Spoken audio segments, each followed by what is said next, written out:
ایک حدیث مبارکہ میں آتا ہے، ایک آدمی نبی صلی اللہ علیہ وسلم کے پاس تشریف لایا اور اس نے کہا یا رسول اللہ، اے اللہ کے رسول، ان شرائع الاسلام قد کثرت علیہ، جو اسلامی احکام ہیں، اسلام کے جو احکامات ہیں وہ میرے پہ بہت کثیر ہو گئے ہیں، یعنی مجھے ان کو کرنے میں مشقت محسوس ہو رہی ہے، تو فاخبرنی بشیء اتشبث به، مجھے آپ کوئی ایسی چیز بتا دیں، کوئی ایسا نسخہ بتا دیں کہ جس کو میں تھام لوں تو میرے لیے آسانی ہو جائے، یعنی میرے میں ایسی قوت آ جائے کہ میں اسلامی احکام کو صحیح طرح بجا لاؤں۔ تو نبی صلی اللہ علیہ وسلم نے ان کو ایک نسخہ بتایا، ایک حل بتایا، اور یہ بہت قیمتی حل ہے۔ آپ نے فرمایا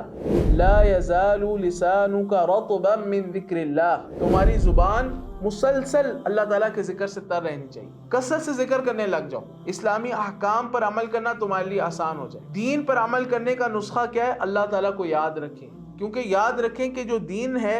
اس کا مقصد، اس کے اندر جتنے بھی امور ہیں وہ اللہ تعالیٰ کے ذکر کے لیے ہی مشروع ہے،